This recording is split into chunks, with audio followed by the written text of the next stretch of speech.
Hey, you got a minute? Come here. What does WTF mean to you? What the Yeah, right.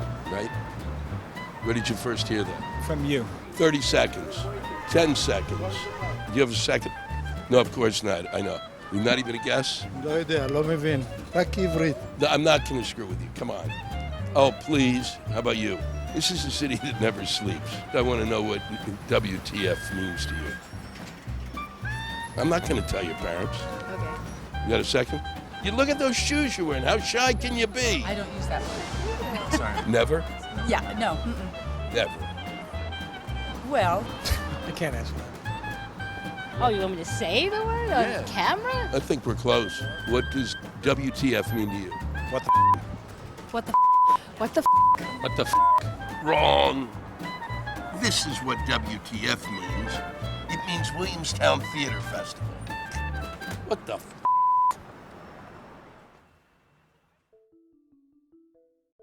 I think it's always been about doing great plays. So at Williamstown as an actor, this is the work you do here is why you do this work. To go and make something in this kind of protective, warm, beautiful, relaxed environment. Audiences at Williamstown are incredibly intelligent. They're incredibly savvy. You could do plays of depth, famous plays and also new plays. The theater was always willing to take enormous risks. No one's putting Mama in Shakespeare, and yet I got a chance to be in Shakespeare here. It is such a fertile place for all these very crazy, wonderfully talented people. The magic of the Berkshires, the magic of Williams College. I mean, so far I've been here a week, and I feel extremely supported and kind of given this freedom to play. Yeah, I've been there 9 years, 8 or 9. I've done 9 shows in 8 years. 17 seasons? I was up there 17 times. Is that true? It's like you go to this theater island for a summer and you just get the opportunity to continue your craft. You get to stay in an environment for a longer amount of time, for a long enough time to get comfortable with the other artists that are up there. In Williamstown, your cell phones don't work that well. That's all I'm gonna say about that. It's almost like camp, you know? Your camp friends are the best friends that you ever have for your whole life. It isn't summer camp. It has that air, but people are there to work. Once or twice in the summertime, something happens in that room, in that theater, that it would kill me if I wasn't there to see it. It's 3 hours from the city. You got to drive in the Taconic. There's no lights. You know, it's very windy. So to get here is also kind of like a bit of a push. And so once you're here, it's like this little kind of beautiful, idyllic laboratory of theater making. And everyone's a little insane to do it. And once we're there, we don't really want to leave.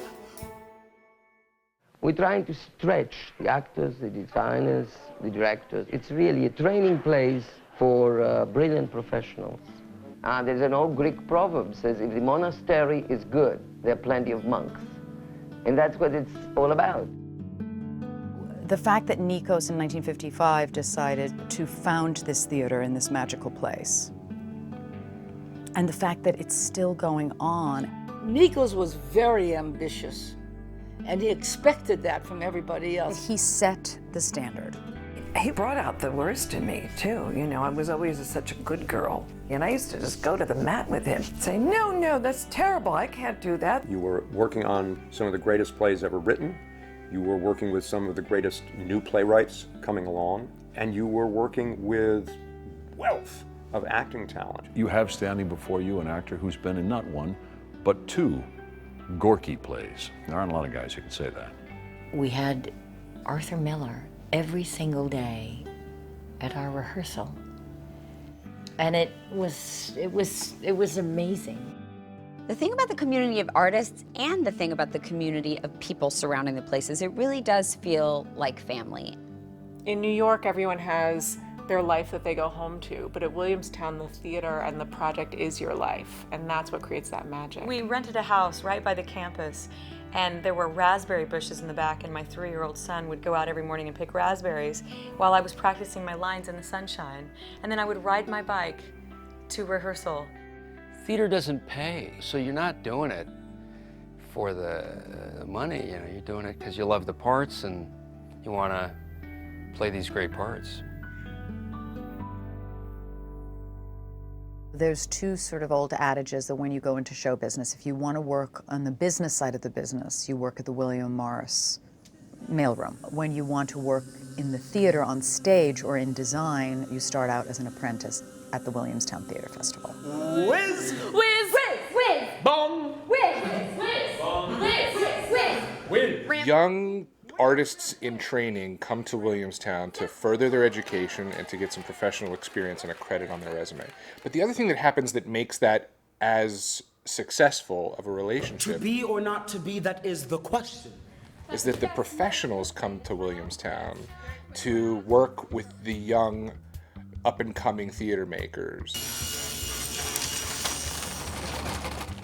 It gives me an opportunity to actually work with younger theater artists, and it also gives me the opportunity to work with established artists who frankly I have a lot to learn from. Everybody around you is at the very top of their game, and then there are all these brilliant young artists who are so ambitious and hungry and alive. It's like they're being stung by, like their whole bodies are being just attacked with this theater, and they love it. It's what we do as theater makers, is we pass it down, That's what we do. This, I think, is my 12th season, and I've done almost everything you can do here. I've been an apprentice, I was in the workshop kind of company.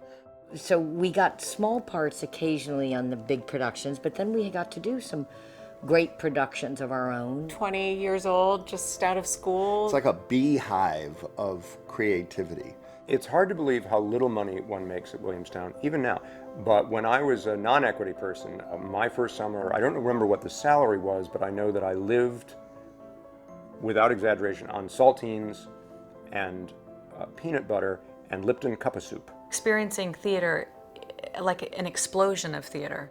I've hung lights. Oh, that's right, I worked in the box office, I remember, answering phones. Sound on the stage as a performer. Oh, the cabaret. Yeah, I remember having great times at the cabaret. Maybe my favorite job was when I was an apprentice, I was put on butt detail. And that's where they hand you a red tin can and ask you to walk around the grounds and pick up cigarette butts. You just wanted to live up to what you knew was the creative genius of the place. You had to earn your air. This is how you have a life in the theater. I always like to quote the great, late Carrie Nye, who when asked why she kept going back to Williamstown said the sex and the drugs. Wasn't quite the only reason. It's given so many people a break. It's given so many people a future. When I was a young kid, still in college, and I went to Williamstown, they took care of me. I felt nurtured and supported and encouraged and inspired. And when I went back just a couple years ago as an extremely old person, directing, I felt nurtured and taken care of and supported and inspired. It's the people that come there. If they have the spirit for it, if they have the appetite for it, because it's a lot of hard work. The Williamstown Theater Festival is, in and of itself, an exquisite summer theater festival that happens in one place, Williamstown, but it is feeding utterly the entire theatrical landscape and populating the theater world with people, plays, projects, ideas, ways of putting things together that really is shaping what our industry looks like. It's thrilling. Why wouldn't you want to be part of that? By taking risks and by doing new material, I think that's one way in which Williamstown is keeping relevant, and they have to if they want to survive. If any theaters want to survive, they have to keep up with the culture. I was thinking this morning as I was coming here, I have to write a new play so I can go back to Williamstown. So I I think it's a real motivator because it's such a great place to be, and it's a great place to develop new work. I have a Jerry Maguire-like manifesto that I've written. But you know, you can't talk about those things. You just have to do it. I mean, you know, what the